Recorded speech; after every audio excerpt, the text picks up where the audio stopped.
Və duanın vaxtları var. Sözsüz ki, dua hər bir an olunur, hər bir vaxt olunur. Sadəcə olaraq onun izabəti üçün, onun qəbul olunması üçün xüsusi vaxtlar var ki, orada daha tez qəbul olur. Misal olaraq elə bu ay. Bu ay, Ramazan ayı.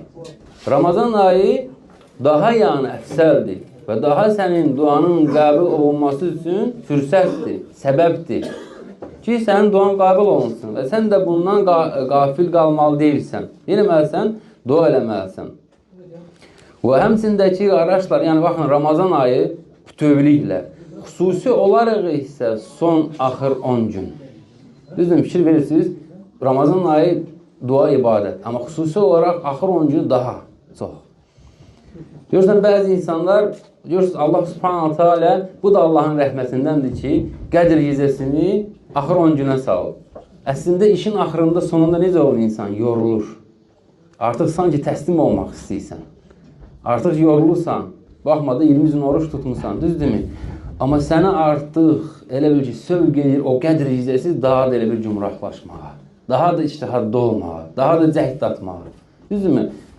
Amma belə, bu da Allahın lütfündəndir. Və 10 gecədə də ki, nə var, qardaşlar? Son 10 gecədə Qədir gecəsi var. Və axtarırsan. O da Allahın bir lütfündəndir ki, gizlədib ki, neyək? Bütün 10 günün sonunda, hamısında çalışar. Çalışar. Çünki onun hər bir günü, Ramazan hər bir günü insan üçün yəni, dəyərli olmalıdır. Amma sadəcə xüsusi olaraq son 10 gün və Qədr gecəsi. Çünki ona görə ki, Qədr gecəsi 1000 aydan daha xeyirlidir. Necə ki, Allah subhanahu teala bildirir bizə Qədr surəsində. Düzdürmü? Və 1000 aydan daha xeyirlidir nə deməkdir? Yəni, bu təxmini 83 ildən daha çox eləyir. Yəni, bir gecə. Təsəllə ki, qardaşım, sən bir rükət namaz qılırsan, sanki elə bilir 83 il Allah subhanahu teala bir rükət namaz qılmış oldun. 1 manat məsələn, sədəqə verirsən və 10 manat nəsə o gecə sanki elə bilir ki, 83 il neçə ay Allah yolunda o sədəqəni vermiş kimi sənə yazılır.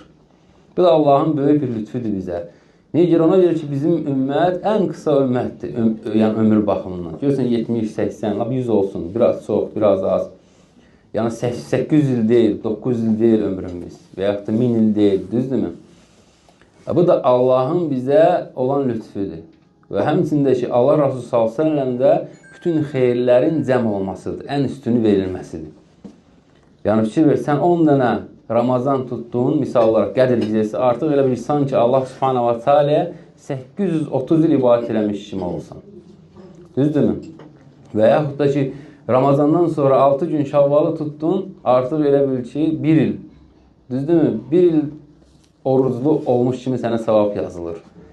Və təsəllə, indi ömür boyu bunu eləsən və hər il belə vurulur və gör, hara gəlib çıxır Allahın izni ilə.